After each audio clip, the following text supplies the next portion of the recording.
everybody, welcome back to 366 Days of Hope. My name is Pearl and I'm here to share our next topic, which is eat a big breakfast. As a personal trainer, I really do emphasize eating a big breakfast due to the different case studies I've seen, which says that those who eat a larger breakfast tend to lose more weight, especially if that is your goal.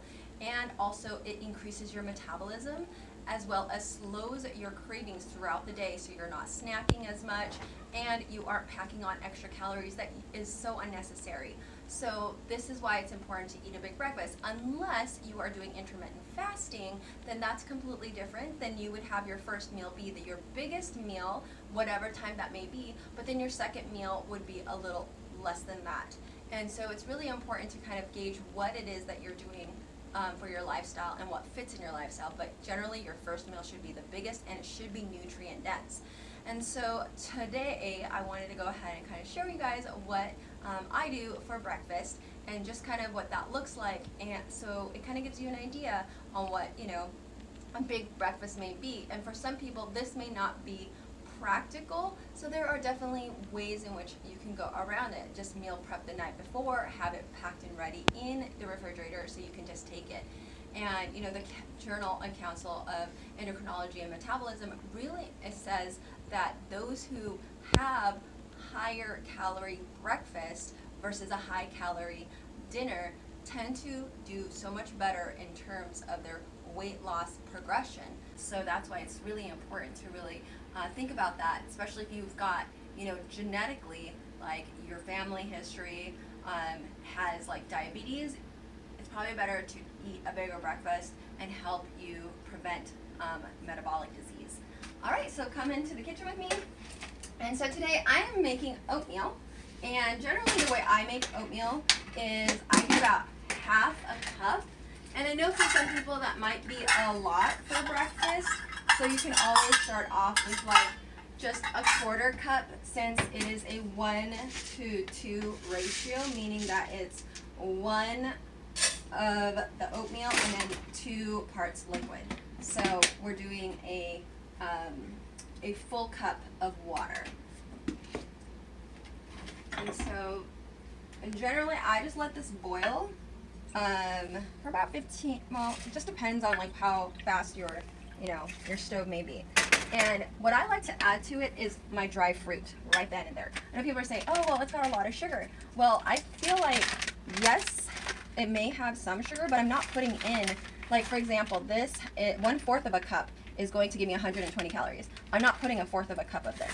I'm just putting just a couple of dried fruit, which probably in all probably would turn out to be 1/4 of a cup with a mixture of different types of dried fruit. And I think that is better than having just one type of dried fruit. I like having a mixture of them. So right now I added a little bit of dried cherries, some golden raisins, and some goji berries. And then I'm going to add a couple more raisins here. And the reason for this is so that I'm not packing on any actual refined sugars. Because oftentimes what I've seen people do is they'll just take the sugar and add it on, and I'd rather have it come from my dried fruit, like the sweetness. And right here is just some shredded coconut and for sweetness. So this really depends on whatever you want to put in there. And then after I cook this, I add my my fresh fruits. So I just let that cook off until then, and then I can prepare my smoothie. Okay, just to finish it off, I add a little bit of almond milk, or in this case I didn't have almond milk, so I had only coconut. So I just add that in, because I like, everybody has their different textures that they like their oatmeal, so I just prefer mine a little bit wetter. So it's up to you however you'd like it. And I just let that cook for just a few more minutes, and then I'll prepare it here in just a second. For this smoothie recipe, it's really simple. I just threw it together. Basically, it's just bananas, an apple, and cranberries, as well as some apricot seeds and also frozen grapes. And then I added some coconut milk with water just to dilute it, and that's it. Now, you can blend it with other things if you'd like. You want to add more seeds, it's up to you. Honestly, smoothies are my go-to when I really need to just pack in as many nutrients as possible, and it's great and it tastes amazing, especially if you have the right combinations. Now that my smoothie's done, I'm ready to fix up my oatmeal.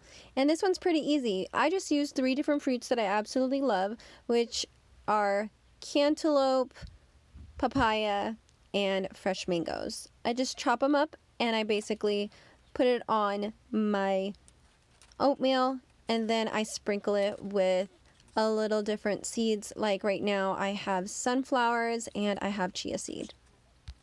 Well, I hope this encouraged you guys to incorporate a healthy habit if you don't already do it. And with that said, may you live, thrive, and be healthy. Take care, guys, and of course, bon appetit.